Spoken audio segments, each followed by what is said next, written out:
నటుడు నిర్మాత బండ్ల గణేష్కు భారీ షాక్ తగిలింది. చెక్ బౌన్స్ కేసులో ఆయనకు ఏడాది జైలు శిక్షతో పాటు భారీగా జరిమానా విధిస్తూ కోర్టు తీర్పు వెల్లడించింది.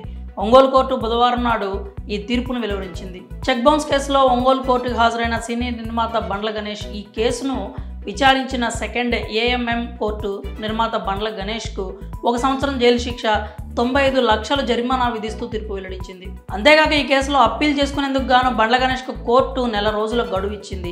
నాగులుప్పలపాడు మండలం మధ్యరాల ముప్పాళ్ళ గ్రామానికి చెందిన జట్టి వెంకటేశ్వర్లు దగ్గర 2019లో బండ్ల గణేష్ 95 లక్షల రూపాయలు అప్పుగా తీసుకున్నాడు. ఈ మొత్తానికి అసలు వడ్డీతో కలిపి 1,20 లక్షల రూపాయలకు గాను జట్టి వెంకటేశ్వర్లకు చెక్ ఇచ్చాడు. పరమేశ్వర ఆర్ట్ ప్రొడక్షన్స్ పేరుతో ఈ చెక్ ఇచ్చారు. అయితే అది బౌన్స్ కావడంతో 2019లో బాధితుడు కోర్టును ఆశ్రయించాడు.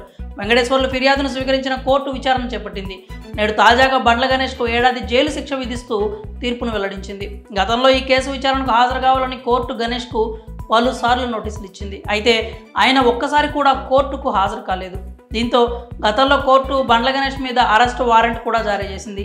ఈ క్రమంలో ఒంగోలు 1 టౌన్ పోలీసులు ఆయన్ను అరెస్ట్ చేసేందుకు హైదరాబాద్ కూడా వెళ్లారు. గతంలో కూడా చెక్ బౌన్స్ కేసులో కోర్టు బండ్ల గణేష్కు 6 నెలల జైలు శిక్ష విధించింది. 2017లో టెంపర్ సినిమాకు సంబంధించి డైరెక్టర్ ఒక్కంతం వంశీ వేసిన చెక్ బౌన్స్ కేసులో భాగంగా బండ్ల గణేష్కు ఎర్రమంజిల్ కోర్టు 6 నెలల జైలు శిక్ష విధించింది. దాంతోపాటు 15,86,550 రూపాయల జరిమానా కూడా విధించింది. 25 లక్షల రూపాయలకు సంబంధించిన చెక్ బౌన్స్ కేసులో బండ్ల గణేష్కు కోర్టు ఈ శిక్ష విధించింది. కానీ వెంటనే బెయిల్ కోసం దరఖాస్తు చేసుకోక కోర్టు ఆయనకు షరతులతో కూడిన బెయిల్ మంజూరు చేసింది. చిన్న పాత్రలతో నటుడిగా కెరీర్ ప్రారంభించిన బండ్ల గణేష్ ఆ తర్వాత రవితేజ హీరోగా తెరకెక్కిన ఆంజనేయులు సినిమాతో నిర్మాతగా మారాడు. తర్వాత వరుసగా పవన్ కళ్యాణ్, ఎన్టీఆర్, రామ్ చరణ్ లాంటి స్టార్ హీరోలతో సినిమాలు నిర్మించారు. ప్రస్తుతం ఆయన రాజకీయాల్లో కూడా చురుగ్గా ఉన్నారు. కాంగ్రెస్ పార్టీలో కొనసాగుతున్న బండ్ల గణేష్ రానున్న లోక్సభ ఎన్నికల్లో మల్కాజ్గిరి నుంచి పోటీ చేస్తానని ప్రకటించడమే కాక ఎంపీ టికెట్ కోసం దరఖాస్తు కూడా చేసుకున్నాడు.